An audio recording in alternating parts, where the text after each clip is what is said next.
Yo, what's up mga kaibigan? Nalina tayo magkwentuhan. Isang hindi magandang balita para sa mga fans ng Los Angeles Clippers. Si Kawhi Leonard ay muling may iniinda na injury sa kanyang tuhod at pinauwi na ito ng kanilang team upang tingnan ng Clippers medical staff sa LA ang kanyang tuhod na marami na ang pinagdaanan na injury.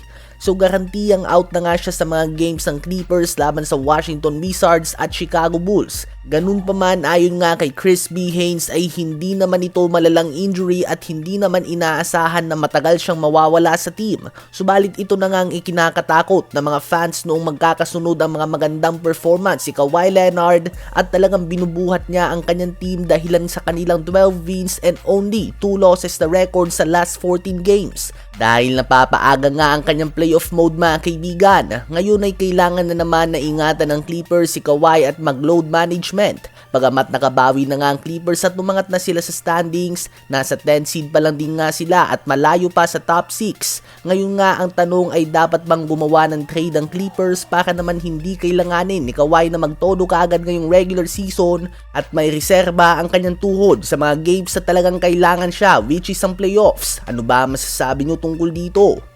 Habang Milwaukee Bucks naman mga kaibigan ay kumpiyansa nga na makakagawa sila ng galaw na magpapasaya kay Giannis at magpapalis sa kung anuman ang duda na meron siya sa team na ito moving forward. Si Giannis nga ay matagal nang nasa trade rumors kahit na matagal na itong dinideny ng 2-time MVP at hindi nga daw siya hihingi ng trade.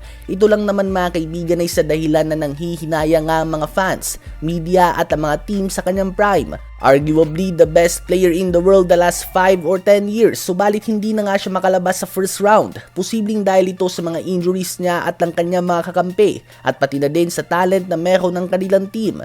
Si Giannis ay nasa kanyang prime pa din nga at posibleng bilang na lamang ang taon bago bumagsak ng husto ang kanyang athleticism.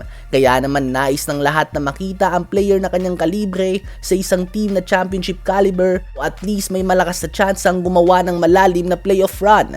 Nasasama nga Milwaukee Bucks ngayon sa mga teams bilang naunguna sa Ja Morant trade. Handa nga daw silang i-trade si Ryan Rollins na may average ngayong season na 16 points, 5 rebounds and 6 assists per game at may edad pa lamang na 23 years old. At sasamahan pa nga nila ito ng isa pang first round pick. Di hamak nga na mas matunog ang pangalan ni Ja Morant kay Rollins. Subalit base nga sa mga stats si Morant ngayong season na 19 points, 3 rebounds and 7 assists per game, hindi naman ito gaanong nalalayo kay Rollins mga kaibigan. Sa palagay nyo ba ay malayong makarating sa playoffs ng Giannis and Ja Morant duo kung sakali? I-comment yan sa baba at aking babasahin yan. Huwag kakalimutan na mag-like, mag-subscribe at i-hit ang notification bell for more updates at kwentuhan. Maraming salamat po sa inyong lahat.